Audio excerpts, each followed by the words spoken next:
BSc first year maths की बात करते हैं।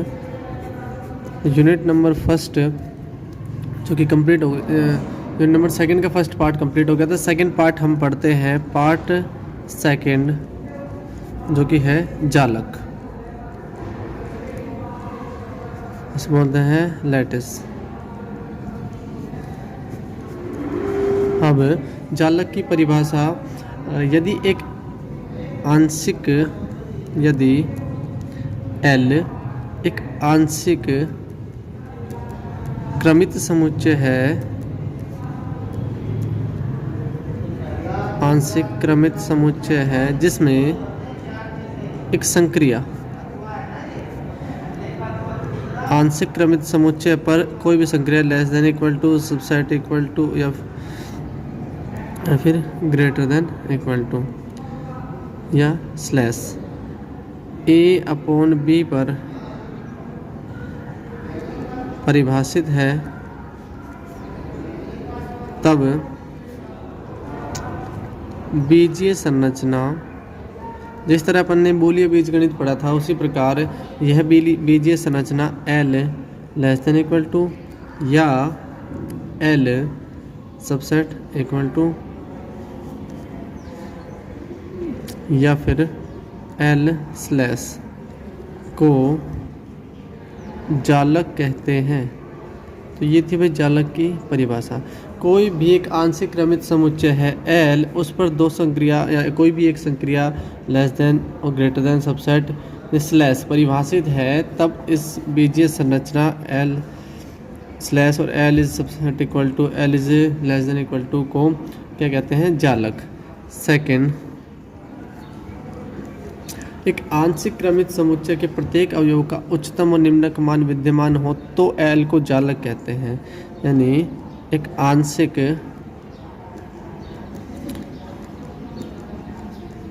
क्रमित समुच्चय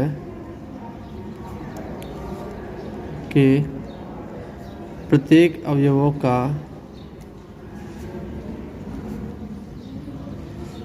उच्चतम और निम्नतम मान विद्यमान हो तो L को जालक कहते हैं। यानी इसका उच्चक और निम्नक होना आवश्यक है। थर्ड, एक एरिक्त समुच्चय L में दो द्वितीय संक्रिया, यदि एक एरिक्त समुच्चय L में जिसमें दो द्विचर संक्रियाएं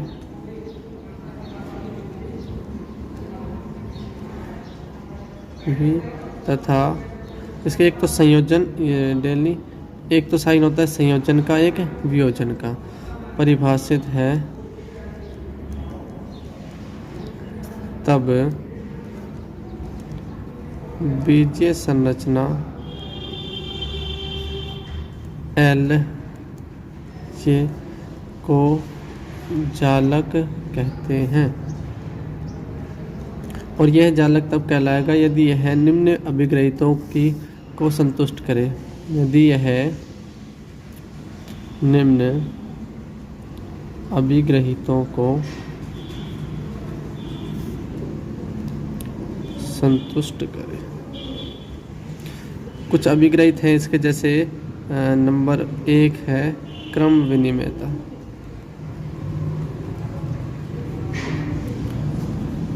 क्रम विनिमयता भाई कोई भी दो अवयव है अपने पास, A B belongs to L, L से दो अवयव ले लिए तो A और B का संयोजन B और A के संयोजन के बराबर होगा, तथा A और B का वियोजन B और A के वियोजन के बराबर होगा। नंबर 2, साहचर्य नियम।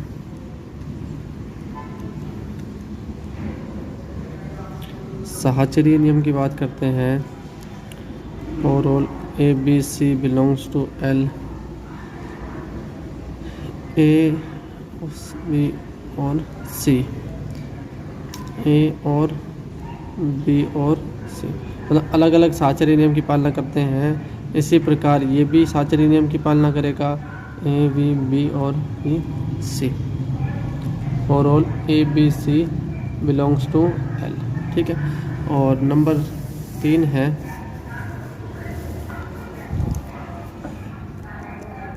नेक्स्ट अवशोषण नियम।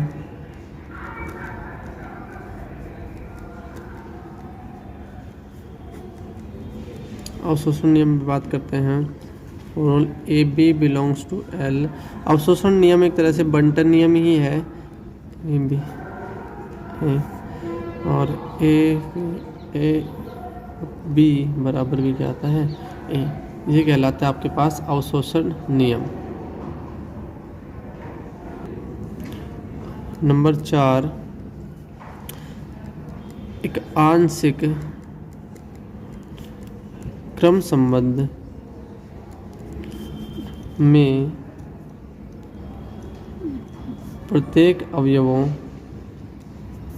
से बने उपसमुच्चय का अद्वितीय उच्चक तथा निम्नक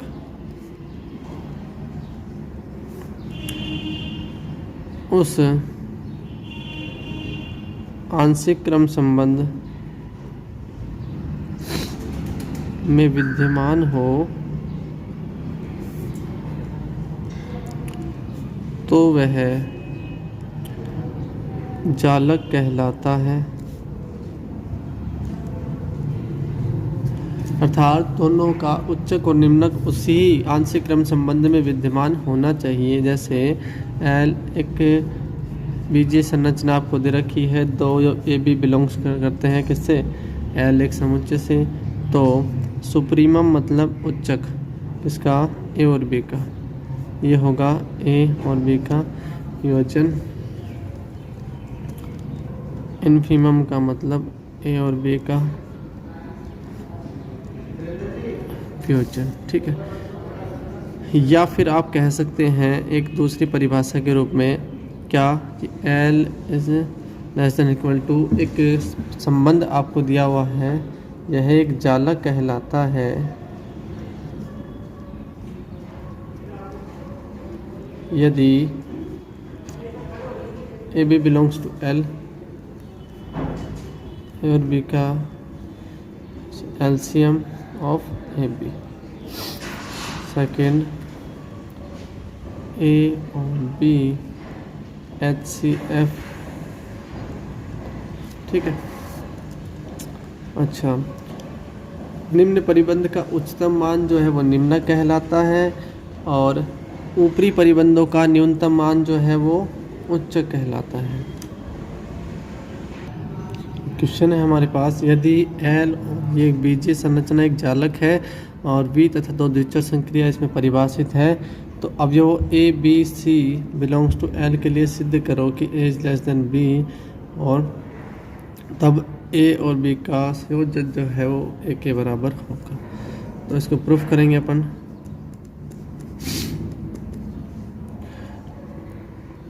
ए इज लेस देन बी दे रखा है, अर्थात ये जो संक्रिया है वो क्या है, स्वतुल्य है। स्वतुल्य का मतलब स्वयं पर लागू होती है। अच्छा, ए इज लेस देन बी, तो भाई आप क्या लिख सकते हो, ए लेस देन किससे होगा, इन्फीमम ऑफ ए बी, दोनों का निम्नक मान। ठीक है। A is less than B, so less than infimum का मतलब आपने लिखा था ए और बी का संयोजन, परंतु ए और बी जो होता है ए बी का निम्न परिबंध होता है।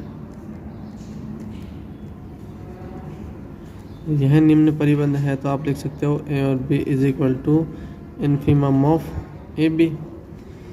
अच्छा, इन्फीमम ऑफ ए बी के लिए आपने ये साइन लगा दिया और इसका मान क्या रखा आपने, ए, समीकरण नंबर 2। अच्छा, समीकरण नंबर 1 है अपने पास, ये क्या, ए इज लेस देन बी का मान क्या है, ए और less than equal to A और बी, इन दोनों से आप देखते हो ए का मान इससे छोटा है, ए का मान इससे बड़ा है, तो दोनों आपस में क्या होंगे, बराबर। तो हम लिख सकते हैं कथन 1 व 2 से ए और B is equal to A. ठीक है। सेकेंड नंबर हम देखते हैं, एक सवाल और है हमारे पास, क्या A is less than B. तो हमें सिद्ध करना है ए बी बराबर ए। सेम टू सेम इसी प्रकार होगा, इसको प्रूफ करेंगे।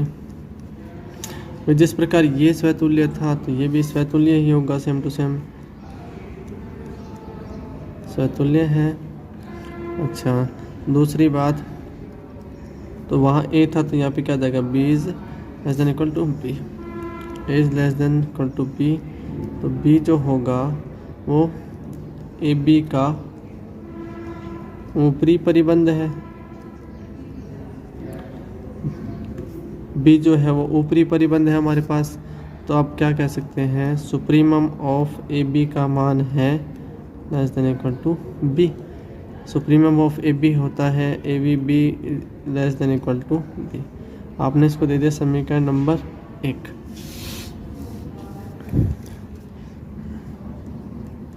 परंतु हम जानते हैं कि ए बी बी जो होता है ए बी का ऊपरी परिबंध है, और ये इसका ऊपरी परिबंध है, तो सुप्रीमम ऑफ ए बी किसके बराबर है, ए बी बी के। आप इसको लिख सकते हो B is less than A B B. कथन 1 व 2 से, कथन 1 और 2 से लिया आपने क्या, एक कथन ये है और एक कथन ये रहा अपने पास। तो आ गया ए बी बी बराबर बी, ये हो गया प्रूफ। नंबर 3 जो सवाल है इसी का, ए और बी बराबर ए, तथा आपको एक चीज़ और सिद्ध करनी है, ए बी ए और बी बराबर ए। तो आप इसको प्रूफ करेंगे। प्रूफ करने के लिए हम जानते हैं कि भी दो साइन जो है हमारे पास, ये स्वतुल्य है, तो A is less than of A B B जो है ए बी का ऊपरी परिबंध है।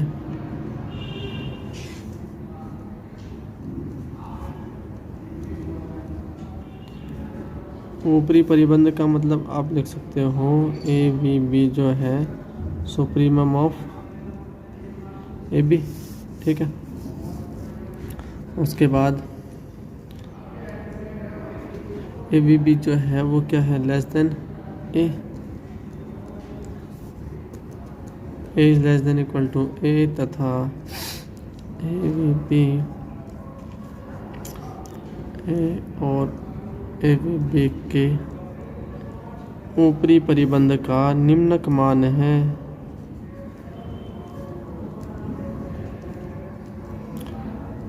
जैसे ही निम्नक मान आया, इसका मतलब मैं कह सकता हूँ ए जो है वो किससे छोटा है, ए और ए बी बी से। समीकरण नंबर 1।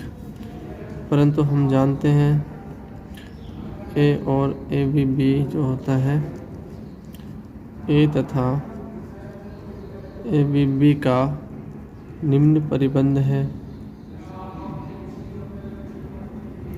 और निम्न परिबंध है तो आप लिख सकते हो इसको ए और A B B less than equal to ए।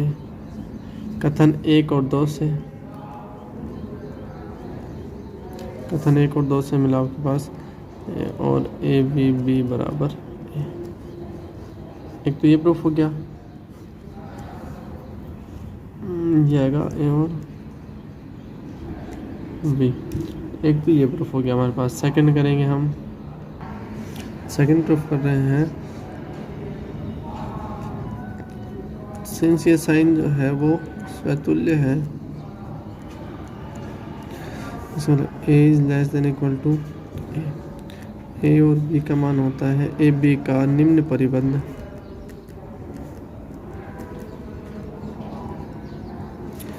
आप इसको लिख सकते हैं ए और B is equal to infimum of A B, A और B is less than equal to A is less than equal to A तथा A और B जो है ए और बी का निम्न परिबंध का उच्चतम मान है।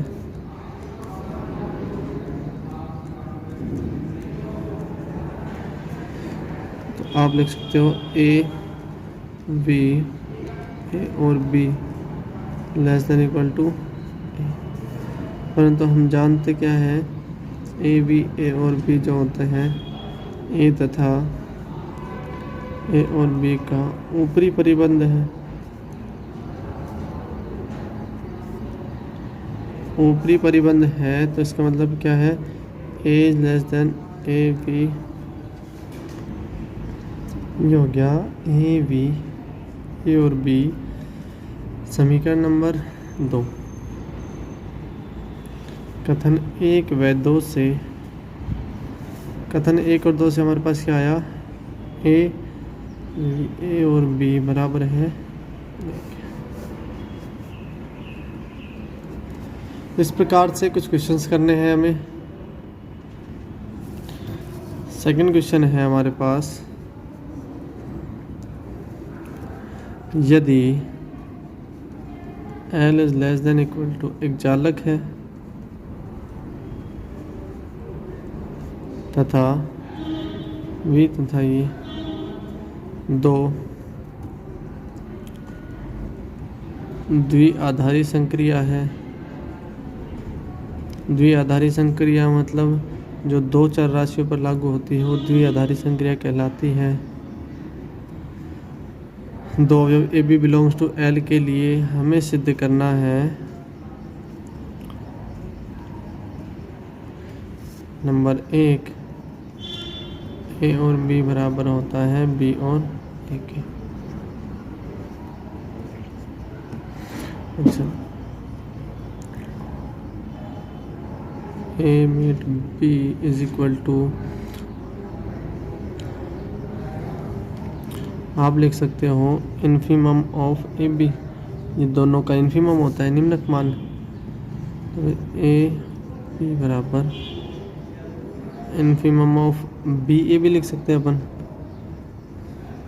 और बी बराबर इन्फीमम ऑफ बी ए का मतलब आप लिख सकते हो बी और ए, इस प्रकार लिख सकते हैं। ठीक है, इसे आप अवसंधि भी बोलते हैं।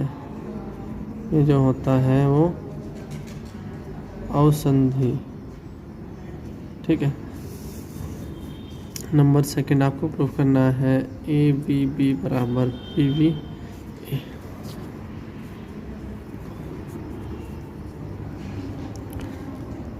प्रूफ करेंगे। उत्संधि, उत्संधि मतलब वी की परिभाषा से, उत्संधि की परिभाषा क्या थी भाई, ए बी बी जो कि क्या था supremum of A B, supremum of B A B बोल सकते हो आप इसे। ए बी बी बराबर आप लिख सकते हैं B B A. Okay, proof. Number third, A less than equal to A less than equal to A B B. Since भाई ए और बी ये जानते हैं हम क्या होता है इन्फीमम ऑफ ए बी, और इन्फीमम ऑफ ए बी जो होता है वो लेस देन इक्वल टू ए के बराबर। तो यहाँ से क्या मिला हमें ए और B less than equal to A, समीकरण नंबर 1।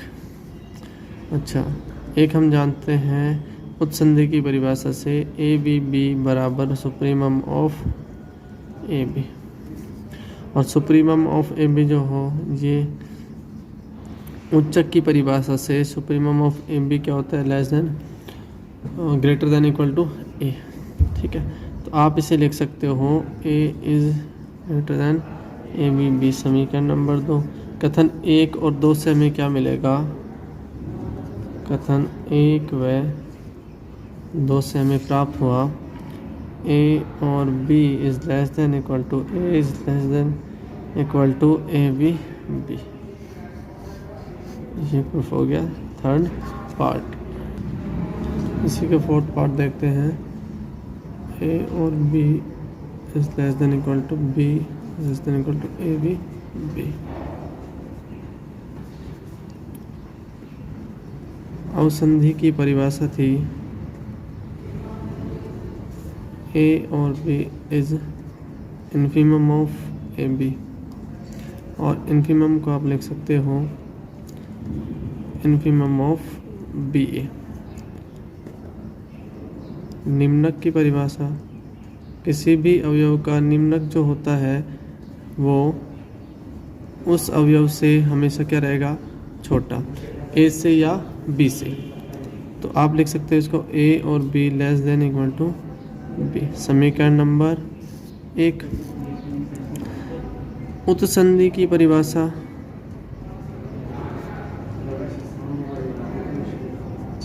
उत्संधि की परिभाषा थी A B B is equal to supremum of A B B is equal to supremum of B A भी बोल सकते हैं अपन इसको। क्या अभी बी की बात चल रही है?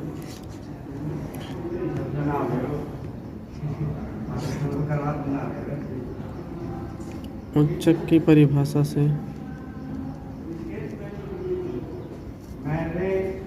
B is supremum of B A. समीकरण नंबर 2। समीकरण 1 और 2 से कथन 1 व 2 से, कथन 1 और 2 से हमें मिला a और b less than equal to b less than equal to a b b। हो गया प्रूफ। नेक्स्ट है हमारे पास 5 a और a is equal to a।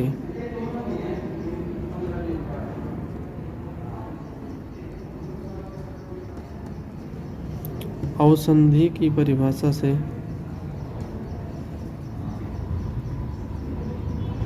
अवसंधि की परिभाषा थी a और a is equal to infimum of a and a। Infimum of a and a is less than equal to a, that means a और a is equal to. Equation number first, since हम जानते हैं a is less than equal to a होता है A B का निम्न परिबंध, तो a is less than equal to a और b। इक्वेशन नंबर सेकंड, कथन 1 व 2 से a और a is equal to a। ये हो गया प्रूफ। इसी प्रकार आपको प्रूफ करना है a b a बराबर a।